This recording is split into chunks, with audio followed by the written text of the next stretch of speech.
Hello. How are you? You got me? I have you. Nice. Looking beautiful. Your hair's much longer than I pictured. Really? Oh man, it's I'm having a bad hair day, man. Sorry.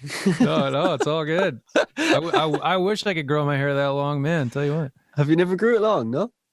No, I got it down semi-long and then started thinning out many years ago. So I'm like, well, there goes that opportunity. Oh God, I hope that doesn't. I'm like, I'd freak out. I'm like, no, my hair. Trust me, you never really get used to it. Hey, it looks good on you, man. Well, yeah, I keep it short. How's all with you? You're in Nashville. Yeah, it's been home for 20 years actually. Wow. Wow. I was so confused at the time. I was like, shit, man, is he in Canada or Nashville? I was like, oh no. And I was getting the times mixed up and everything. Yeah, well, I mean, you can be on this time in Canada too with the way the time zones work. Oh, is it? Right. I was Googling time zones and everything, like going, okay, is this the time zone? That time zone, that. Yeah. No, we got it right. That's cool, man. Except I think my manager put 1 p.m. in my calendar when it was actually 1:30 p.m. So, oh well. Yeah, I had that down and I was like, and I emailed him and he said 1:30. I was like, okay, that's cool. That's cool. All right. Well, so good. Here we are. I listened to a couple of your interviews with other musicians and cool. Enjoy how geeky you get with the music stuff. Yeah. Where are you exactly? I'm in Ireland. Nice. Lovely Ireland. Yeah. Have you been to Ireland? I have. Oh, what do you like it? I've been much more to Northern Ireland. I've only been to Ireland once, I believe. Oh, okay. And we went to Dublin, but I spent a lot of time in near Belfast in that county. Oh, cool. Forget what the county's called. I've been there like 3 or 4 times. We knew my old band knows a concert promoter up there, and right. So he'd bring us in every couple of years. I love it. I can't wait to get back to Ireland. Yeah, man. If you ever have, I know you probably don't have a lot of free time when you're in Ireland, but there's a thing called the Wild Atlantic Way, and you go all the way down the coast. It's phenomenal, man. It's just like a hiking thing. Trail. No. It's like you need a car because it's just like okay. It's so long. But you go into all these little nooks and crannies of things that like you end up in a place like you never thought was there. It's just you could never do it all, but it's incredible. Right, with a friend. So you go from the top of Ireland to the bottom of Ireland along the west coast. Nice. Man. Yeah, I miss it. Great. It's been many years since I've been to the island. Last time I was there was with my old band, so it would have been like at least 10 years ago. Wow. Yeah, we're due for a visit. Yeah, man. Get some whiskey into you. Amen. I enjoyed they're very in Belfast. They're very proud of their Bushmills. Yes, they are. Yeah. What do you recommend from Ireland? You could go with the L Jameson, but sure. Well, we have that. We have plenty of that. Yeah, but there was some. My friend got me some sort of. I forget the name of it, but it was lovely, man. Because Jameson's a bit can be a bit harsh, I find. Yeah. It's not my favorite. No, it's fine in a pinch. Yeah. That's a good way to put it. But I forget the name of the thing. If I can remember, I'll email it to you. But sure. It's really cool, man. Yeah. Your voice, I'm sure everyone says is fucking incredible. I was like, holy shit, man, when I first heard your voice. I was like, that is just insane. Like, those things on YouTube and you're just late at night and you just kind of whatever. Like a few years ago, I don't even know how it popped up and I seen your picture and I said, oh, click on that. I clicked on it. I thought it was like someone singing, like miming over like Freddie. And I was that man. Like, how did you always sing like that? Did people must have been saying it to you when you were younger? Like, dude, you sound like Freddie Mercury. I got it. I started getting it once my voice kind of matured. My old band, we formed around 2000 and we moved down to the States in 2001. Right. And I was still heavily influenced. Like I had a rough time finding my own vocal sound because I grew up sort of mimicking a lot of singers. Right. The first one I can remember being George Michael and then I learned falsetto from listening to New Kids on the Block, and Nice. and then I got into Jeff Buckley late in the '90s, and then but I got way too heavily into Pearl Jam in the '90s. And so I can hear it in my first band's my old band's early recordings. I was still hanging on to that her kind of thing. And it wasn't bad. It wasn't bad like a lot of those 90s singers did it, but it was just Yeah. like enough for me to hear it and go, "Oh, just cringe a little bit," because I was still trying to find out what my natural voice sounded like. Mm. And my bass player, who was a huge Queen fan, like he bought Hot Space when it came out, whenever that was, like 1980 Wow. or something like that. It's even alive. And or his sister bought it for him, and he was probably like 5 years old. And he said, when you're not trying to sound like anyone, you sound like Freddie Mercury. I'm like, oh, really? So, um, and sure enough, a couple of years later, 2003 is when I kind of let go of trying to sound like anyone, and people started and it was a Christian band and a Christian rock band, and people at these churches that we were playing, like, you sound like that singer from what's that band? Uh, Queen. What's the lead singer's name? Freddie Murray or something like that. Sounds like an Irish guy. Yeah, Freddie Murray, good old Freddie Murray. And so it was always, I always took it as a compliment, because even then, back then, I didn't grow up listening to Queen at all, but I knew that they were a highly regarded band, and I was familiar with Bohemian Rhapsody, and so it was always a compliment. And the more my voice matured and I developed my rasp, the comparisons just grew and grew. Wow, it's amazing. Like my dad, I said to my dad, I didn't show you on the video. I said, "Who's that singing?" He goes, "What's your man? Freddie Mercury." Freddie Mercury. I was Of like, "No, course. no, no." And then he was like, "Oh, no, that's not him. That's not him singing." I was like, "Dad, it is him singing." No, no, no, no. He wouldn't believe it. I was like, "Dad, Well, it's tell your him." dad that's the highest compliment. If you're going to be Yeah, compared to anyone, it may as well be one of the greats. yeah. I think he's best. I think he's probably the best front man ever, in my opinion. I would have to agree with that. It's just incredible. Like the way he Yeah. commands the stage is just Yeah. phenomenal. And just didn't care. And I think it was because he didn't care about what people thought of him, maybe, that allowed him freedom up to just do whatever he wanted. And my old bandmate, co-lead singer in my old band, commented once, we were watching Queen videos. This was right at the start of when I got hired by Roger Taylor later on, and we were in our tour bus and we were watching an old Queen performance, and my friend Jason goes, it's weird, like if you pause this performance at any point in time, Freddie Mercury is doing some kind of superhero pose.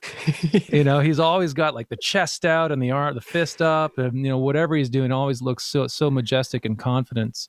And I think that really, that confidence always appeals to people. So Yeah. And you must be playing piano a good while, because you're very good at piano. yeah, it's my first instrument. I didn't really play any piano whatsoever in my band, and we toured for like 13 years. And my co-lead singer is a much better piano player than I am, so he took over the keys duties. But once I started playing Queen, I was like, oh, I get to play piano again, and it's not only made me a better singer, but also a better piano player. So I've really appreciated, getting back to my first love. Yeah, piano is just such a great instrument because, I suppose it depends how good you are on any instrument, but I find that because, when you know something, you kind of can, where you're going to go with it. You can explore it more. Whereas guitar, I would be decent at. I wouldn't say I'm like a virtuoso or anything like that. Mm-hmm. But with piano, you just have that kind of, I find you can explore it more. It's almost like playing guitar and piano, guitar and bass at the same time, because you're using both hands to do things. And, Yeah, for sure. And I think the reason that I can play bass is probably because I can play piano. Yeah. But yeah, I was mainly the electric guitar player in my old band. And now that what I do is mainly Queen tribute stuff. I hardly ever play guitar anymore. I miss it, actually. Yeah. But I feel I can express myself a lot easier on the piano just because you've got a whole orchestra in front of you. That's it, isn't it? You just see, Mm-hmm. it's like an orchestra. Yeah, that I seen you doing "Love of My Life," man. That was incredible. That was just blew my mind. I got goosebumps, man, listening to you sing. I was like, holy shit. I can't believe just how intricate Freddie's piano arrangements were. Yeah. It's like obviously he listened to a lot of classical music and I mean, I don't know much about his education musically as a kid. What Mm. we kind of know most about in pop culture is that he was an art student in college. But he must have taken years of piano lessons just to be that. Now, I don't know if you can figure all that stuff out just learning from ear. I mean, I'm great at playing piano by ear, but to come up with all those very Bach, Beethoven-esque arrangements, like you don't just pick that up, I don't think, unless he was like even more of a genius than I give him credit for. Yeah, and he's like there's loads of modulation and everything going on. I Like know. they're not just like these simple little songs. Even Love of My Life, it hops between F and C all over the place, and it's like, but it feels so seamless. It's like, what is that chord progression? It feels so simple, but it's actually quite complex. Yeah, Like you're turning the 5 into the root, and then, but it doesn't feel like you're really switching keys. that's the genius of that, isn't it? Same with Mm-hmm. Brian Wilson, master at doing that. Like just Yeah. So that. who that? Sorry, Brian Wilson, the Brian Beach Wilson. Boys. Yeah, of course. Just the way he would change keys is just Yeah. incredible. Like Another just definite perfect example of that, man. yeah, It man. actually makes me angry. Like, why can't I come up with stuff like that? They've already done it. I can't even mimic it. I'm writing a song. Do you find that you have a lot of time to write your own music as much as you would like? I've Or had more over the last year for sure, but my songwriting time has basically been on pause for almost 5 years, just because this insatiable desire for or need for the music of Queen to be performed live all over the world. And I have a blast playing Queen, but I need home time and stability to really get into songwriting. And I'm not one of those guys that can write on the road. I think in my whole life as a professional musician, I've written one song on the road. right. And so yeah, I just love being in my own home studio right here to do songwriting. And over the last year, I've definitely cranked out some stuff, and I'm just getting back into it. It's the muscle atrophied a little bit over the last few 5 years, and I've also gotten into some co-writing, which I'm starting to enjoy more and more. I used to be very selfish with my songwriting, even in my old band. It's actually one of my big regrets as a songwriter, just my immaturity as an artist. When I was in my old band, I shared lead vocals with another guy who was also my good friend, and we would share songwriting duties, and he would sort of write parts for me and vice versa. But very rarely would we actually make the effort to get in the same room and write a song together. And usually when we did, which was maybe once a year, it ended up being a better song than most songs we wrote separately. Yeah. But we were just kind of hard-headed that way, or at least I was. And only now in my 40s am I really discovering the benefits of opening up your ideas and realizing that someone else speaking into your idea might actually be an improvement. Yeah. Man, I was the same way. I was the exact same way when I was in bands. I was like, I'm gonna write I'm gonna write everything, and it's kind of stupid, but I think when you're young, there's that kind of immaturity. It's good in one way though, because you tend to learn more stuff, like instruments and how to mix and how to produce, and out of that kind of thing. Have you got into the mixing side of things?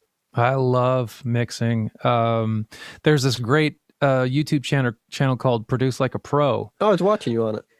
Oh, okay. Well, Yeah. actually, Warren Hewart, I've been watching a lot of his videos over quarantine, and I've always loved mixing, but I was never super confident in those abilities. I used to mix my own demos for my old band and stuff, and Yeah. they just never sounded right. And part of it was my listening environment. My speakers just weren't tuned, and couldn't hear what was going on, below 200 hertz. Yeah. But now that I've got my speaker set up a lot better, and I just know what I'm doing with plugins and EQ and compression, and not overdoing it, and just letting stuff breathe, and windowing frequencies, and that I just love it so much. I wish I had more opportunities to mix. So I tend to overdo it when I demo a song. If I write a Yeah. new song, even if my demo is never going to be released to the public, I just way overdo it. And my wife comes in and is like, "Are you spending too much time on your demo? Why don't you get writing a new song instead of wasting time like overproducing your demo that no one's going to hear?" Well, it's like painting, isn't it? You're kind of painting when you're mixing because you add different colors and different, distortions of color, and Mm-hmm. it's kind of endless. That's the only bad thing about it is, you can go on forever because Mm-hmm. plugins, there's the recall and there's all that. Whereas back in the day, everything was on a board, so you had to just do it. And I kind of Right. I kind of would have loved to growing up in that area because I think Limitations. yeah, yeah, Yeah. That's the problem these days is that we have an infinite amount of sounds at our fingertips, and so it takes us half an hour to decide on a distortion or whatever it is color you want to put on something. Whereas if you yeah. only have 5 tools, you tend to get a lot more done, and in the end, arguably, probably even better. Yeah, it's so true. Like, look at all the Beatles and stuff like that. 4 tracks then, Yeah. bouncing stuff down, and like those stuff sounds incredible. Like all Case in Motown point. stuff, all that stuff, just Yeah. incredible, incredible stuff. Truly. You But it's know. still fun to tinker around. I love it. Yeah. Do you play much instruments apart from piano and guitar and bass? Is there any more drums, anything like that? I wish I had a drum kit that I could, no, I can play a basic beat on drums, and my dream one day is to have a studio big enough where I can have a drum kit, my own drum kit, and not bother the rest of the house. So that's a couple years down the road, but I love playing the drums, but I'm not good at it. Oh well, I I d- recently started. I just got a kit there, so I recently started oh, learning. good for you. Are you insulated in that room? Kind of, yeah, yeah, pretty much.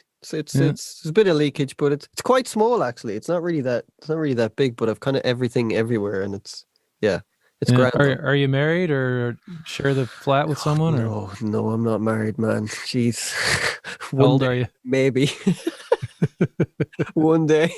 Yeah. No one wants me, man. No one wants Uh, me. you look, aside from the beard, you look pretty young. Oh, I'm close to fucking 40, man. I'm getting there. Oh, Okay. good for you. I would have never guessed. Yeah, I'm 36. Okay. All right. Well, I said late 20s. Good for you.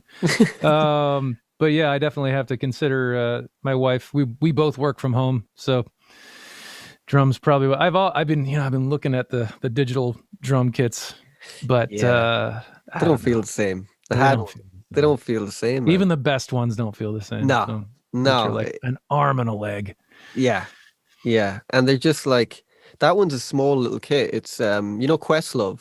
Yep. It's like a mini. He does this kind of mini kit, so it's not really a huge kit. It's the So base he's not one's just a giant guy. He always looks gigantic in front behind his drums, but tiny he kit. actually has a small kit. Yeah, yeah, it's a small Ah, kit. Yeah, it's the bass cool. drum that's small on it. Yeah, The snare I think is 13 inches, and the tom is a small. So it's quite compact. Like it's not doesn't take up that much that's room. fun. Yeah, so it's That's kind of fun. like I wouldn't have the room to have a huge Neil Peart 12 toms. Yeah, yeah. Everything is just, it's like having all the plugins at my fingertips. I want all the drums around me. Yeah, yeah. What Um, plugins do you like? Is there a Fab Filter guy? I love that fucking. I use the Filter EQs. I'm subscribed to the Slate Digital Oh, suite, so I use a lot of their plugins. they're great. What else? I have a few Wave plugins that I use their multiband EQ a lot. Um, The oh, one C6 of my one? favorite plugins that I've recently discovered that has been just magic on my vocals is Oak Sound Soothe 2. Oh, that's amazing, dude. Oh man, it's so good. I've got this really annoying frequency right around 2.6K in my voice, and if it's untamed, it's just I can't listen to it. It's just so Right. annoying. And with that plugin, just point it to that frequency and it just keeps it down right when it needs to be and lets it go when it doesn't need to be fixed. And Yeah. that's been a game changer for me. It's really streamlined my vocal mixing. Other plugins that I love, I don't know, nothing super eclectic. Mastering the mix. Have you heard of that plugin? It's called Reference 2. It's probably the best plugin I've got because Reference to, what does it do? It's like an all-in-one mastering plugin. No, it's what you do is you put on your master bus. Last thing on your master bus, you import any audio file, so it could Oh, be whatever, and it gain matches everything, and even shows oh, you the frequencies, and you can solo the frequencies and everything. So mm-hmm. like that problem is you could hear something and you're like, that sounds great compared to Yeah, mine, and it's just the levels match. But this like sure, level matches everything. It sure, shows you the width if the song is wider than your song, at what frequencies it's wider on the spectrum. It's great, man. right. Best plugin I've got because just you can compare it instantly to the song. You just click on it and click on yours. It's called Reference 2. Yeah, it's only 50 quid.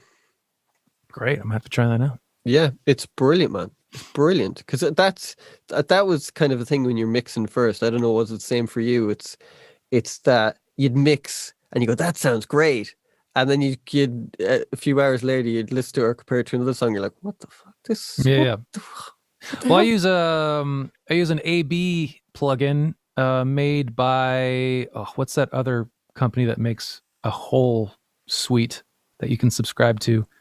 Oh, um, oh, I know who you're thinking of. I Dang, can't think of whatever.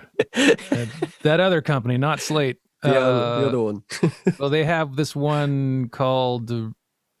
Say it's maybe it's not AB. I'd have to pull up Pro Tools and stuff. I don't know if we have time for that. But anyway, it's one of those plugins where you could just click between your master Yeah, and another master and get real quick yeah. comparison. You're a Pro Tools user, Always have been. Yeah, I got Logic a year ago just because so many people are switching to it and I wanted to be at least bilingual.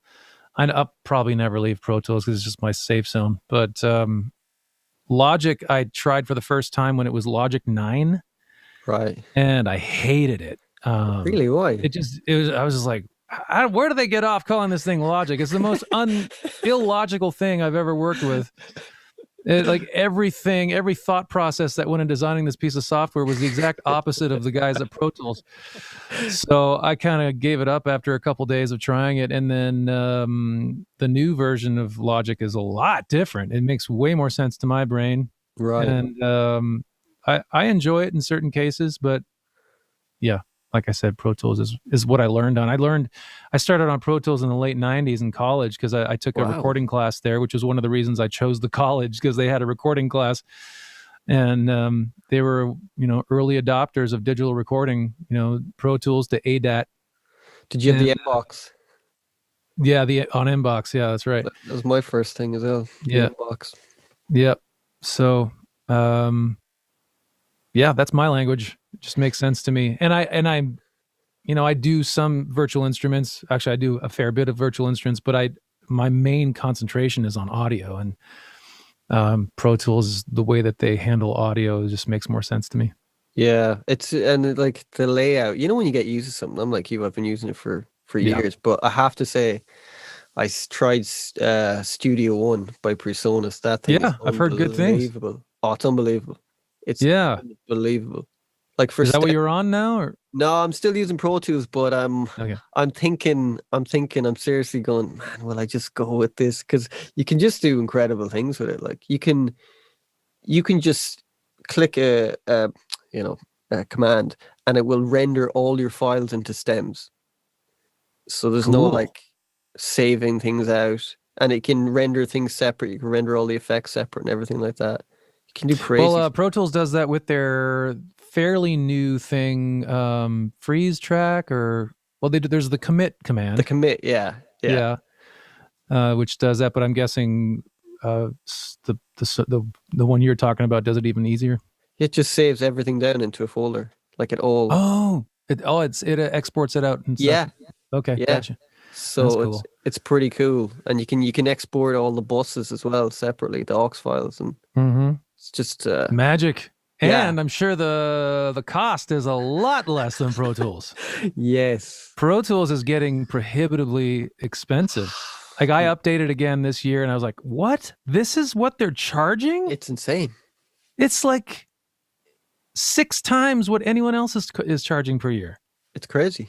It used to be all right. The upgrade used to be all right. It used to be like 200 quid. And now it's like something 7. I haven't upgraded in years. I'm still on 12. I'm like, nah, this is grand for me.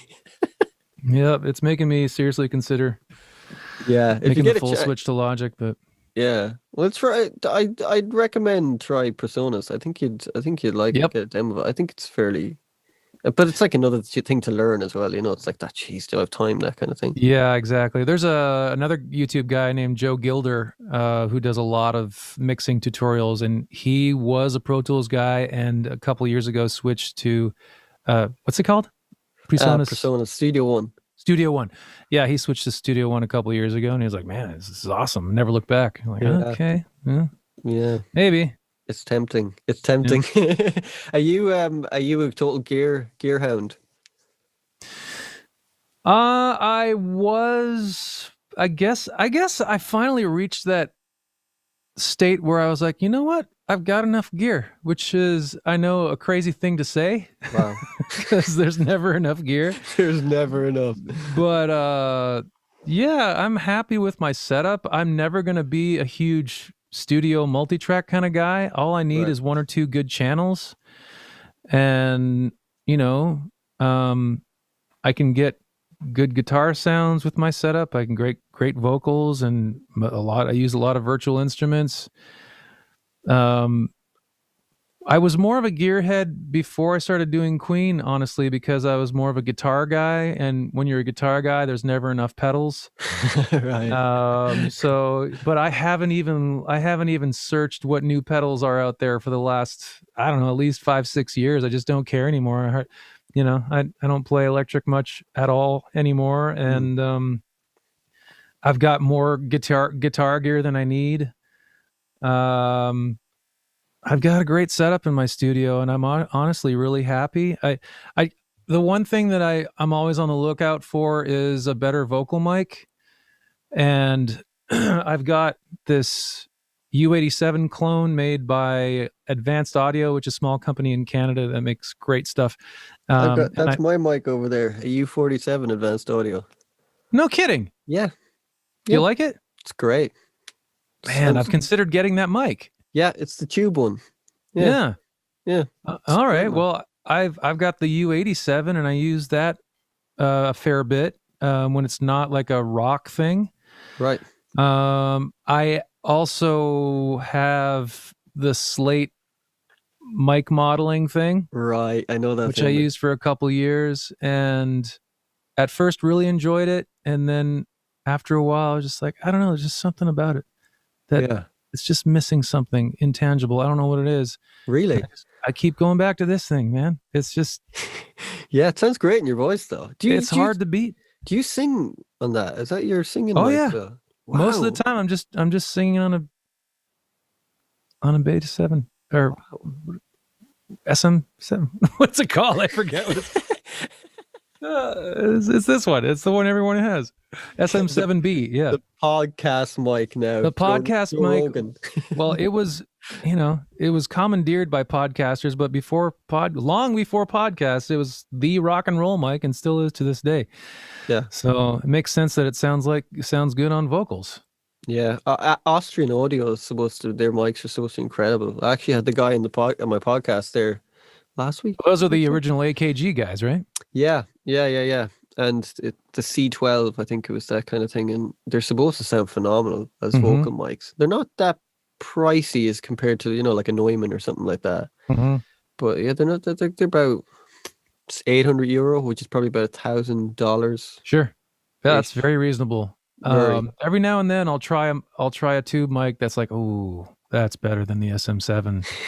but price wise, is it worth it? Like, do I want to spend $3,000 on something that's just marginally better than a $300 mic?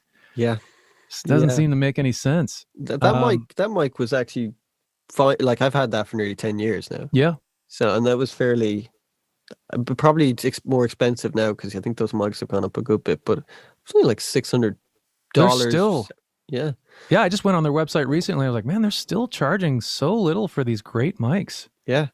It's a great little company. I actually went to their headquarters in British Columbia because I have a good buddy who's friends with the owner of Advanced Audio, and we just drove to his shop, and he showed me the mic that I was buying and told me everything about it and stuff that I would could never retain because I'm just not an electrical guy. I don't know what he was talking about. But yeah, he's super geeky and super all into that, the science of tweaking everything just so. That's great. He But put a switch in mine. I asked okay. him when I was buying the mic. I said I like the sound of a U47. Well, you know what I know of a U47, but I really like the sound of a U67. And he goes, okay. So you Mhm. put this little switch in, so you can open it Okay. up and switch it over, and it's the 67, and it has a Really? U curve. Yeah, Wow. See, yeah. Norman was just they knew it was that easy to switch between two amazing microphones. Like, why would we sell them as one microphone when we can sell them as two microphones? The genius of that. Yeah. Geffel mics are great. I have a Geffel M71, which is like Yeah. it's kind of like a Neumann 8070 kind of thing. Mm-hmm. Quite small kind of thing, but yeah, mics are I, just, you know, hard to get. I just sang on a Mojave. Shoot, it's the highest end mic that Mojave does. It's their most expensive mic. I think it's like Right. $3,000 or something like that. And it's sort of a clone copy of the Telefunken 241. Is Okay, I know that one. Yeah, that it's old school one. yeah, and I loved it. It replicated the bass frequencies in my voice like nothing I'd heard before. Just clear, crisp, powerful, not muddy. And it reminded me of working on the U47 at Abbey Road when I was working on the movie.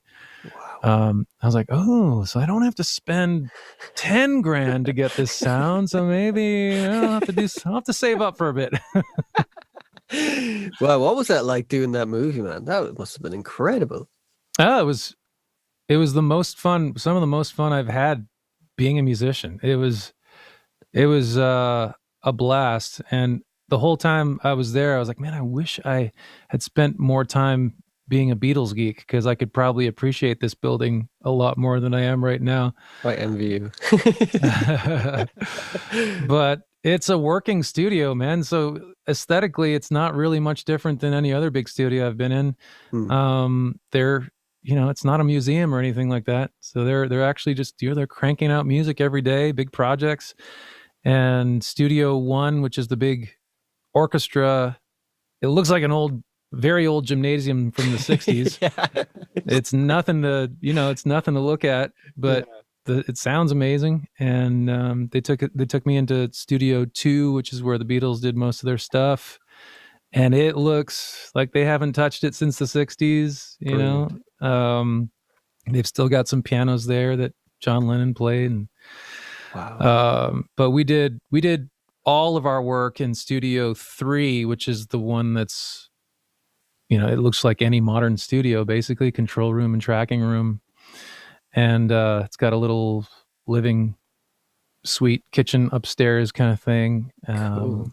And yeah, so we just kind of recorded for 3 or 4 weeks, just kind of, and we did most of the work before the movie was shot because they wanted to have the music done before so that the music, the actors could lip sync to the music. And then I did, after everything was shot, I went back to London to do some ADR, which is the first time I'd ever done that too. And that just is so appealed to what I love about music. Just, one thing I love to do is just kind of nail exactly what I'm hearing. Right. And, the whole goal in what I was doing was to sound like Freddie Mercury as much as possible. And I just loved that challenge. It was a lot of fun. It was a blast. And the people I got to work with are, the best in their field. And so it was a lot of fun. Got to meet, a lot of the main actors. I got to meet, I got to hang out with Rami a lot and got to work with him and spent a night out with the rest of the band. And Cool. Lucy Boynton was there for a couple days. And so it was my first time seeing behind the scenes of a movie, and I love movies. I just, it was just really amazing.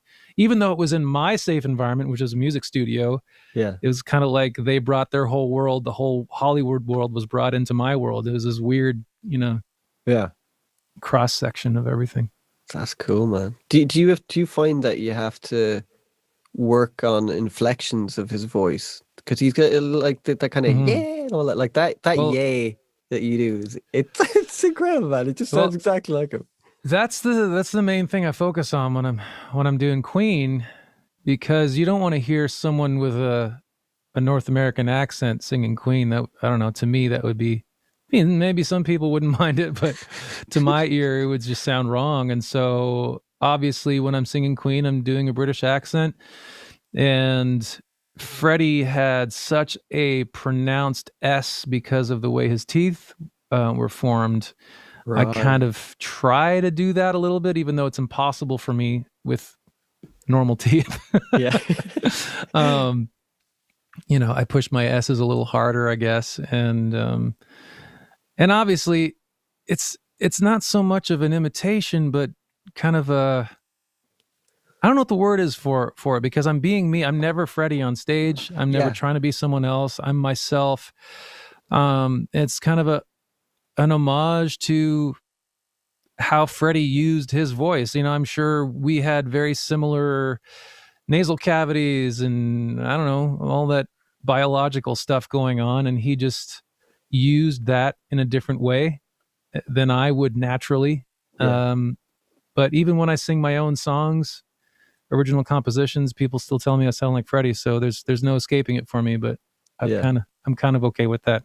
Man, it's incredible voice. Like you've just an incredible voice. It's like Thank you. that's like people would kill for that voice. Like it's just amazing, man. It's a great instrument, to have that is just wow, man. Like you're born with that. You can't get Hmm. that. You can't just learn how Hmm. to sing like that. That's just a natural thing you're born with. It's so Yep. cool.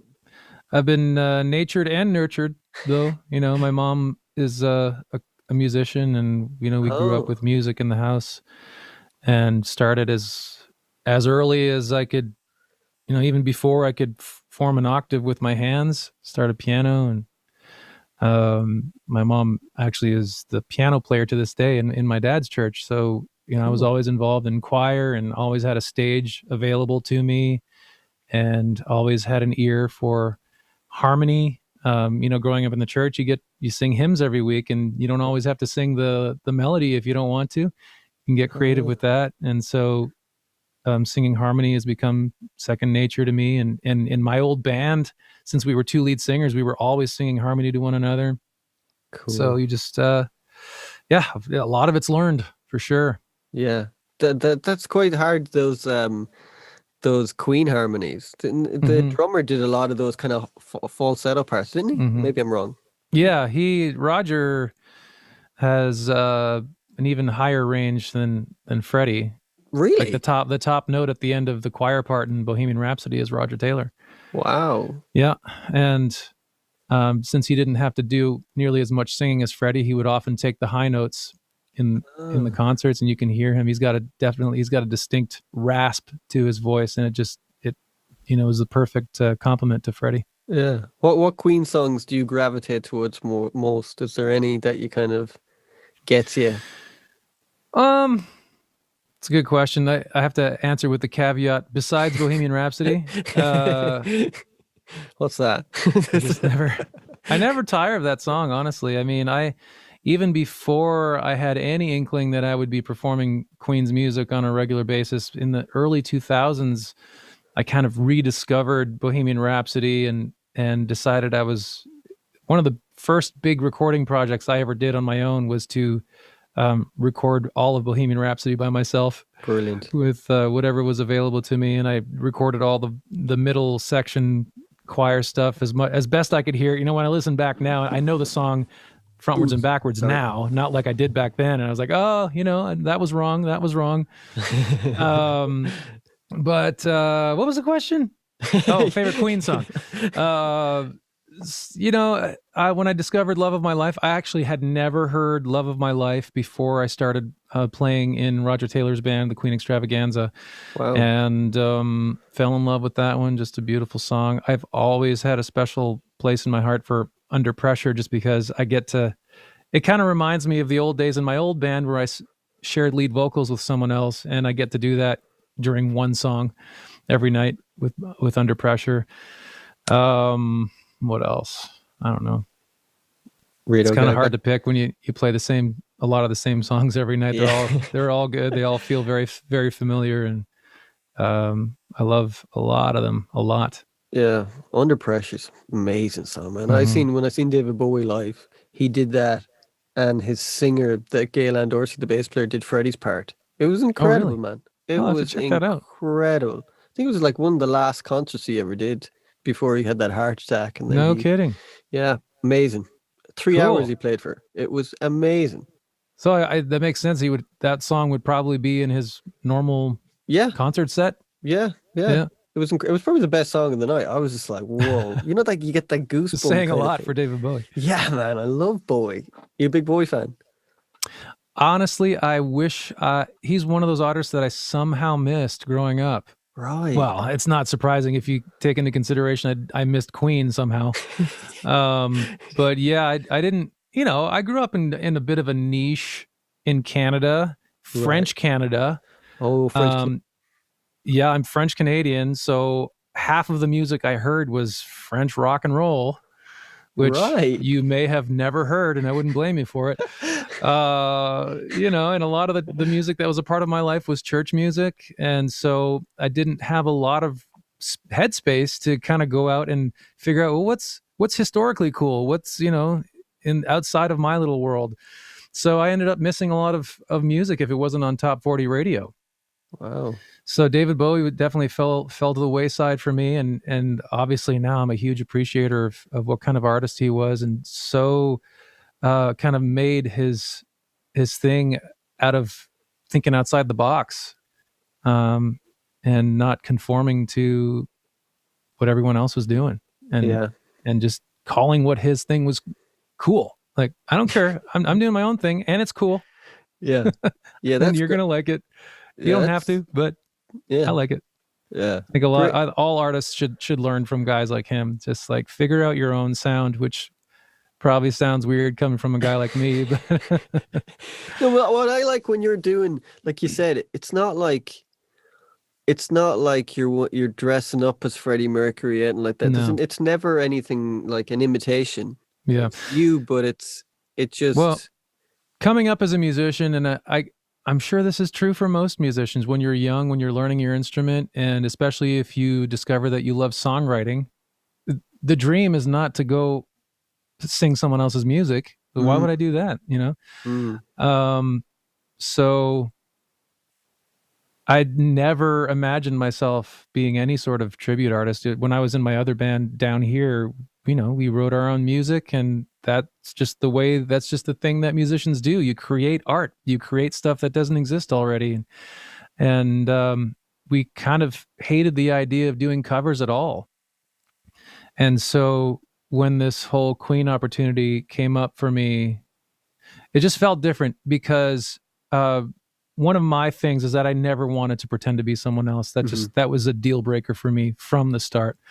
And so in 2011, when I heard about this thing that Roger Taylor was doing, where he was forming a tribute band to his own band, I thought, well, first of all, I had already daydreamed of that happening, because YouTube was a fairly new thing. And I thought, oh, we're in this situation now where not only can music get all over the world, but video, people can see you performing the music from anywhere in the world. And I thought, well, what if the guys from Queen heard me and saw me in a YouTube video sounding like Freddie Mercury? That could be cool. But at the same time, it's a big world, so that's probably nothing new to them. Like, they've probably heard hundreds of blokes who sound like their lead singer, and it's probably not really an original thing. But when that whole thing came along, I thought, why not? It might be a fun side gig to do every now and then, to perform Queen. If you're going to be performing someone else's music, it may as well be by one of the greatest artists of all time. So I tried out for it, only because I think in the fine print of this audition that I was doing, it said, you will not be acting and pretending to be one of the band members of Queen. You're going to be yourself. Right. It's just going to be this big extravagant performance to represent the spirit behind the music of Queen. And I'm like, oh, that's an original idea, because every other tribute band I've ever seen pretends to be the people that they're representing. Yeah. Which that's there's a huge market for that, and people go crazy when it's done well. But that just's not for me. I'm an artist. I want to do my own music, and I always want to be me on stage. But when I saw that Roger wasn't looking for people to act like Brian, wear a wig or wear a mustache or anything like that, I was like, oh, that could be interesting, And so I get to be myself and inject my own artistry into someone else's incredible art. So it's a really perfect storm for me. Yeah. You have like, I don't know if anyone ever said this to you. You have very similar eyes to Freddie. Oh, yeah, okay, I'll take it. That was the first thing I thought. I was like, your eyes are very similar. Yeah. Maybe that's just me, but I don't know. I don't think I've ever compared our eyes before, oddly enough. Yeah. Let me just look it the way up. your eyes are and your eyes with your eyebrows. I think you're like, Well, I gotta the go. color's now. not. No, you're right. The eyes are pretty similar. Yeah. I wore brown contacts, which I probably should never do. Oh, Yeah. right. Yeah. So, channeling him. Was that a weird thing at first though, to kind of, because you're an artist and like you said, you never want to be in a covers band. Was it kind of an odd thing to go, well, I'm going to do this I'm going to go full throttle at this? And was it a weird thing to kind of wrap your head around, or? Yeah. And still to this day, it's not like I have many moments of self-doubt about it or anything like that, but it definitely, that whole idea is a big motivator to get back to songwriting more than I have in the last few years. But yeah, it was a strange thing, especially at the beginning in 2011 when the whole thing started, and being in a situation where I was singing someone else's music. The weird thing for me was being so close to the originator of the music, and getting to work directly with Roger and Jim Beach and Spike Edney, who is still the music director for Queen and keyboard player. Just all really great guys who are super down to earth and easy to hang with, easy to work with, and they understand the big picture about things and don't get too hung up in the details, and just love music, and they've made it their life, and they're one example of a sort of success that you can have as a musician. There's different levels of success that you can have as a musician. I know that you talk to a lot of jazz players who, that's its own niche that's kind of not as visible as the mainstream, but some guys have great long careers playing music that not most of the population listens to. No. And No. Me. yeah. So but it's a long way around to saying that it's still something that I wrestle with every day, and but it got more intense when I hired a new manager who's also one of my best friends about 4 or 5 years ago. I was sort of in a weird limbo between my old band. My old band stopped touring in 2013. Right. And I was in a position where I had just started performing Queen's music for a month or two out of the year. We would do a tour, and then it was, back to my old life, doing my own music. And I thought, maybe I could do this for the rest of my career, just sometimes doing Queen, but most of the time doing my own music. And then when my old band stopped, I was like, okay, so am I a solo artist now? I don't know that I want to start a new band. Yeah. And so I did a solo record, which I'm still very proud of. It was all my music that I recorded in LA with an amazing producer named John Fields. And, I thought maybe this could be the next step. I'm a solo artist now, and I can hire musicians to play with me, or I can do solo shows, whatever. And I did one tour as a solo artist and thought that I could somehow just kind of carry over the audience that I had from my original band into my solo career. But the reality proved that just wasn't the case, Right. And so I found myself played a couple good shows where there's a couple hundred people in a small club. And then, but more often than not, it was 15 to 30 people in a small club. And Right. for a guy who, and that's fine if you're starting out, but for a guy who had been playing to regularly 1,000 people a night with his old band and then going back down to 15, 30 people, that was completely demoralizing. Yeah. And I had this other weird budding thing with Queen's music, but I'm like, where do I take that? I don't know if I want to be doing that full time. And people had been calling me very regularly going, hey, we've got this show that we want to do. One day we're going to be doing a tribute to Queen, and would you come and play with our band? And I'm like, no, I only do Queen if it's with Roger Taylor's band. And I'd been turning down a lot of that tribute work. And then when I hired my new manager, the first thing he said to me was, you're going to stop turning down work. That is asinine. You're a musician who's being offered work does not turn down work. And that was kind of the turning point for me. I just started saying yes to whatever came along. And so in very little time, I was back to being a full-time, working musician. And now in 2019, I there was too much work. We were on the road more than 3/4 of that year. Wow. We did 130 shows all over the world. And I thought that 2020 was going to be about the same thing. 2021, man. 2021. Yeah. It's starting to pick up again now. So we've done a few shows this year, and we're going to Israel in a couple of weeks, and we've got Iceland on the docket this year, and we've got another huge tour in Germany early next year. So starting to get back to normal. Wow. Do people ever like cry afterwards from this? Is there like, I cried when I heard you sing or anything like that? Do you ever get that kind of stuff? I would say that's a very common thing at our shows. Yeah, I would say more often than not, there's people in the front row with tears in their eyes. Wow. I've kind of weirdly gotten used to that, but it is always such a beautiful thing for me on stage to see that. And in those days when I'm like, how much longer do I want to sing someone else's music? And I look at those people and like, how could I not? Like I'm bringing so much joy to people who never thought that they'd be able to experience Freddie, whether it be again or ever, period. Yeah. And there's more and more young kids,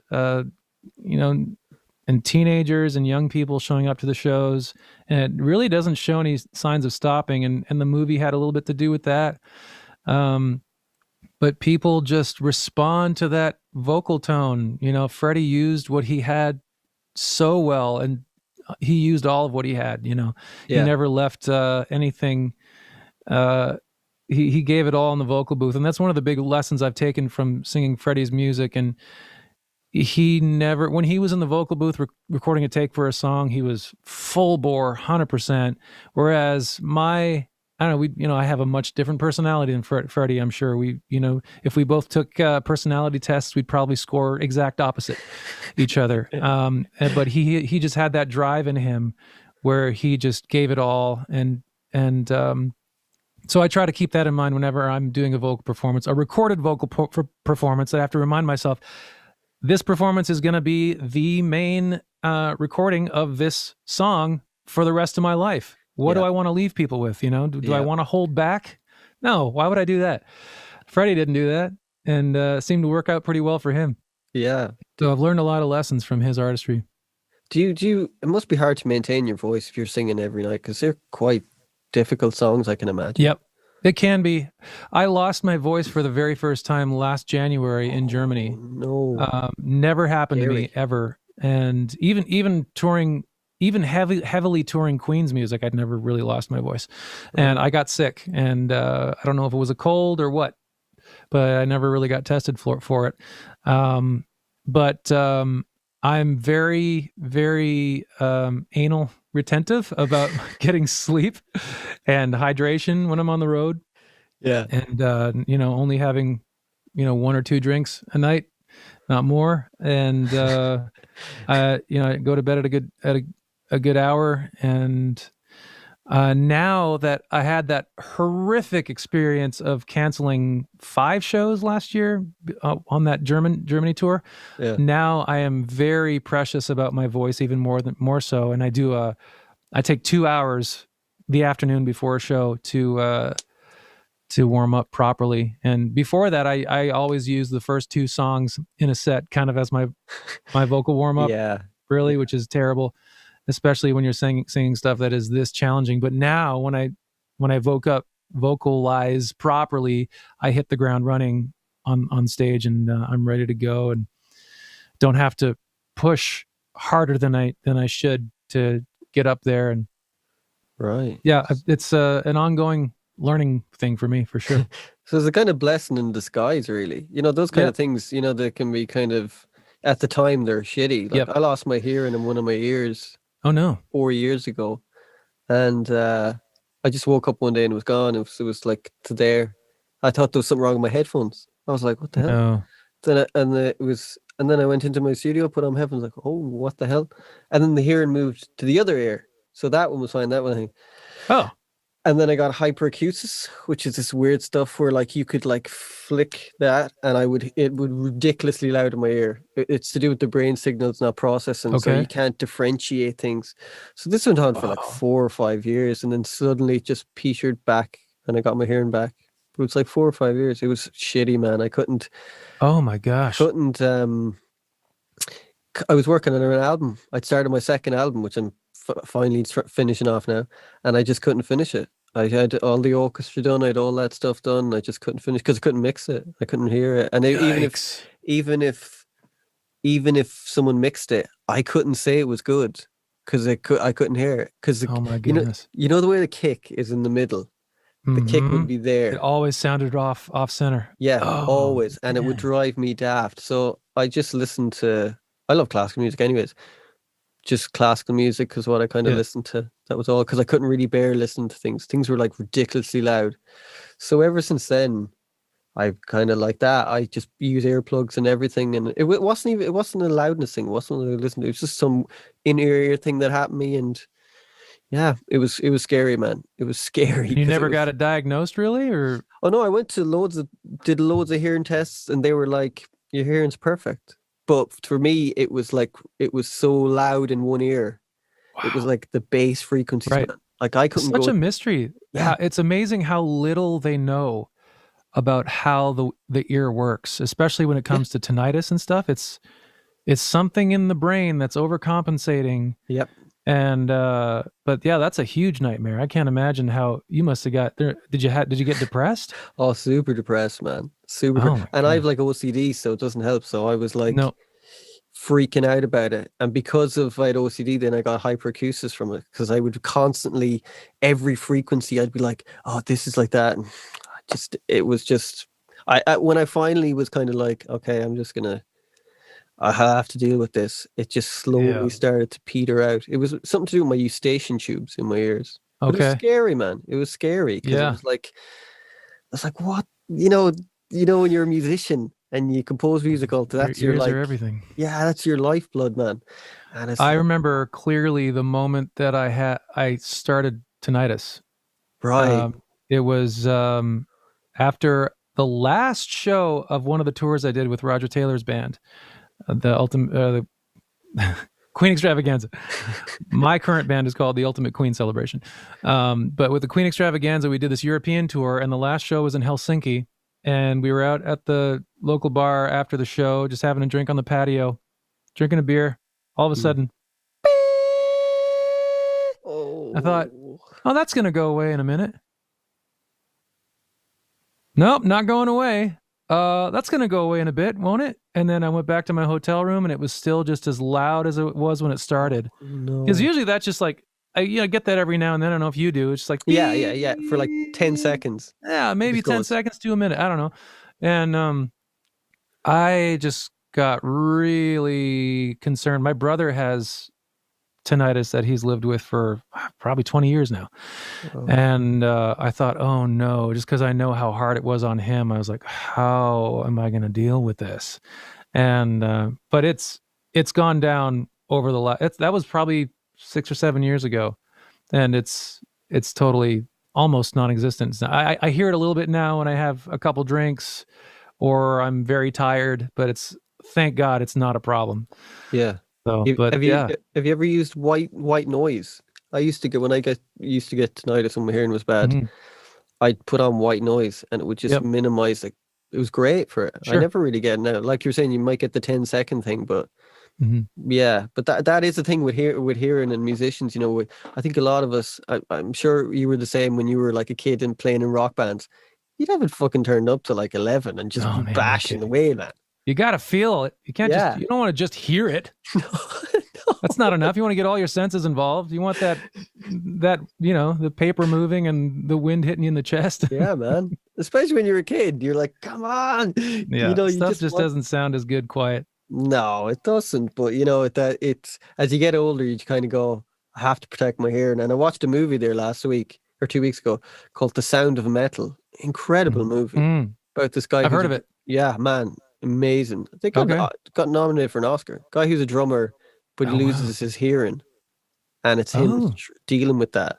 It's freaky, man. I got such anxiety from it because you felt like him because I'm not going to spoil everything, but just in scenes when he couldn't hear, there was no noise. So it was like he got the whole sense of what he felt, and I was like, "Wow, this is incredible." Hard to watch, but incredible, man. The Incredible. only comfort there is in that whole world of a musician losing their hearing is just think of Beethoven. He did all right somehow, but he probably wrote most of his work before he went deaf, so maybe not so much. Yeah, they used to laugh at the poor guy when he'd be like conducting because sometimes he'd be, off, which is understandable. Like, but total, like, yeah, man. He was my first hero. He was my first musical hero. Really? Fur-Elise and the Moonlight Sonata. Those are my first two greatest hits that I ever learned. Brilliant. Yeah. You were like me. You did the old piano lessons. Mm-hmm. Oh yeah, took 8 or 9 years. Yeah, Royal man. Conservatory. Do you have Royal Conservatory in Dublin? Yeah, Or in Ireland? yeah. I did the same thing. It was. I love classical music, but I always find when you're forced to do something. Well, I wasn't forced to do it, but like after a while, you're like, I just want to play like some sort of. It's kind of the epitome of tribute work. I went to classical college, and that's exactly what it is. Yeah. Yeah, it is. It's like nothing's ever going to be better than this, so don't bother trying. Which as a musician, you're like, why would that's stupid, Yeah. It's just, Have you wrote any classical music? Can't say as I have. Really?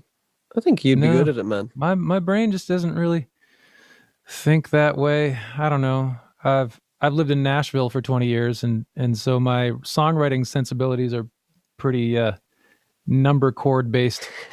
Yeah, that place looks incredible. Try to stay away from the 1-5-6-4 as much as I can, but sometimes that's just the thing that feels the best.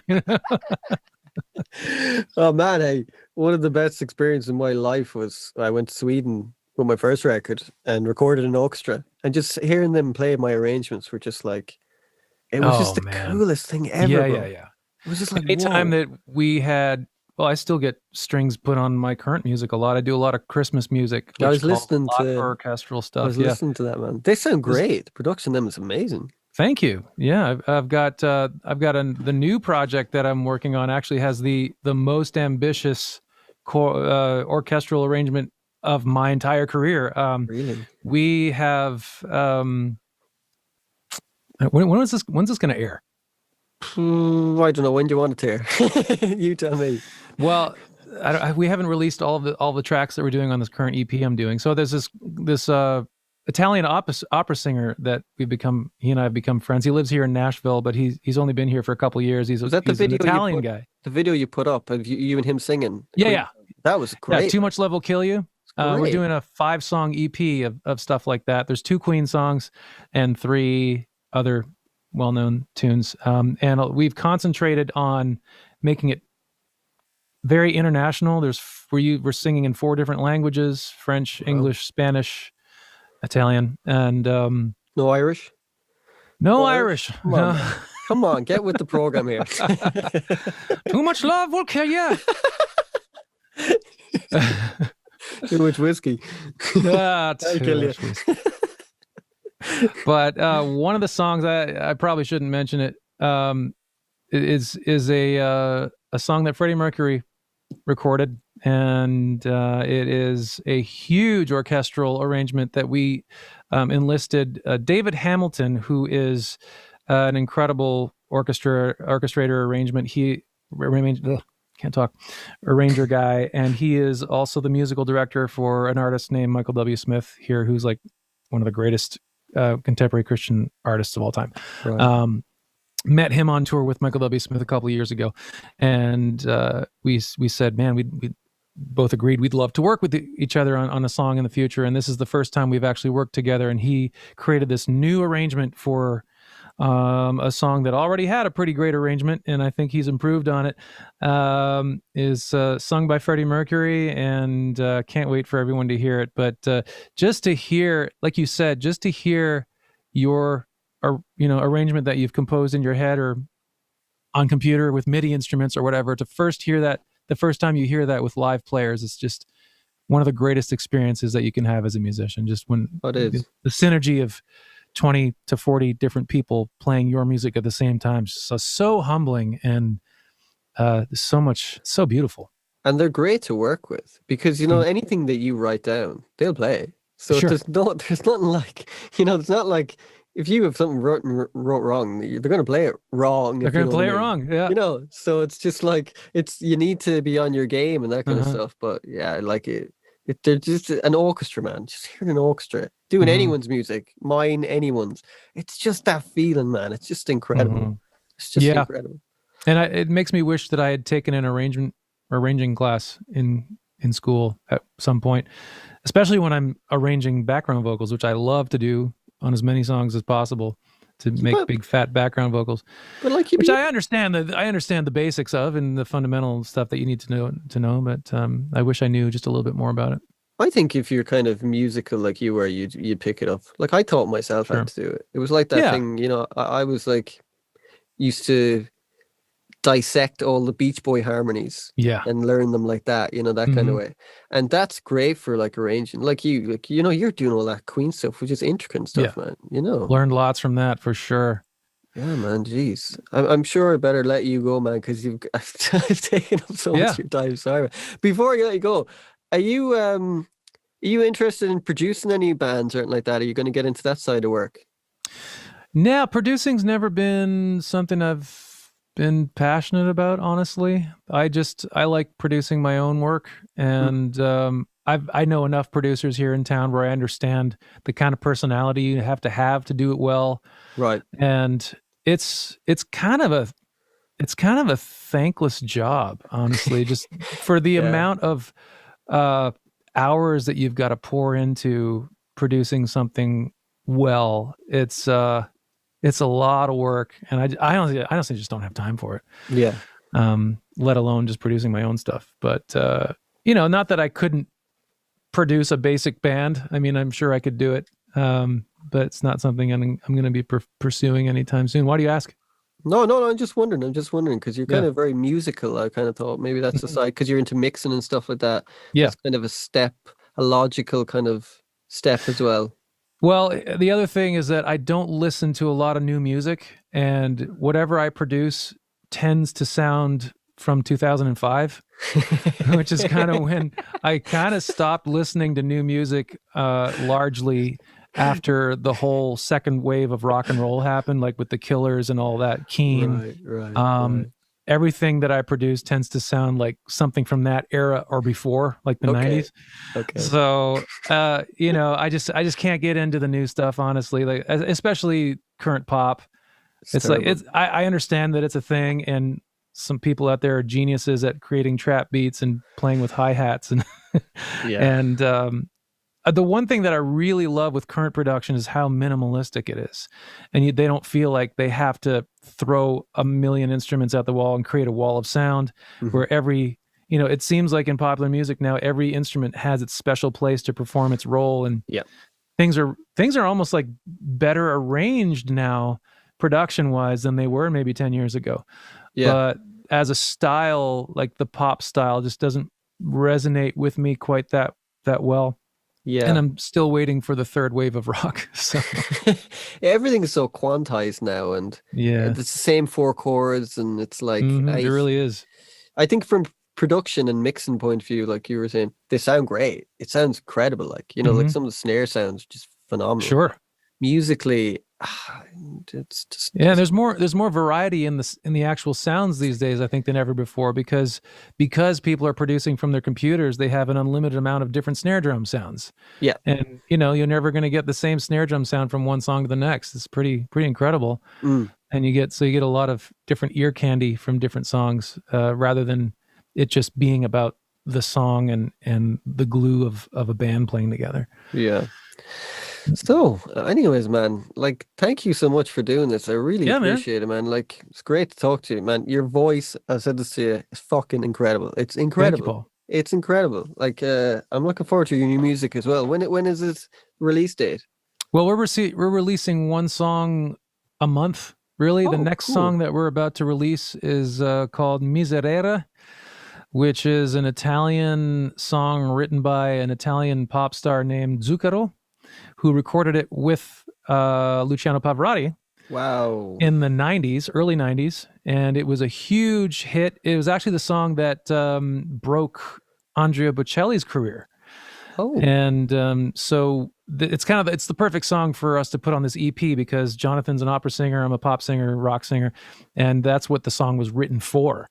So it's an Italian song, and you know, you Italian people out there, don't judge my accent too badly, but you know, I had a lot of fun with it. So that song's coming out in a couple weeks, and then we've got 3 more coming out after that. So, and then after all 5 songs are released, we'll release the EP as a whole. brilliant. And Man. the EP is called Forte. So that's the next thing coming out.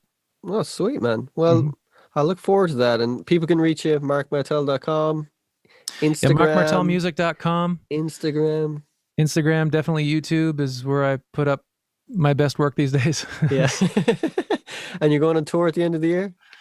Yeah, you know, things are still moving around a little bit, but we just check my website for the latest tour dates, markmartelmusic.com. It's all up there. Great, man. Thank you so much for this. Really appreciate. Thank you so much for this. Really appreciate. Thank you so much for this. Really appreciate. Thank you so much for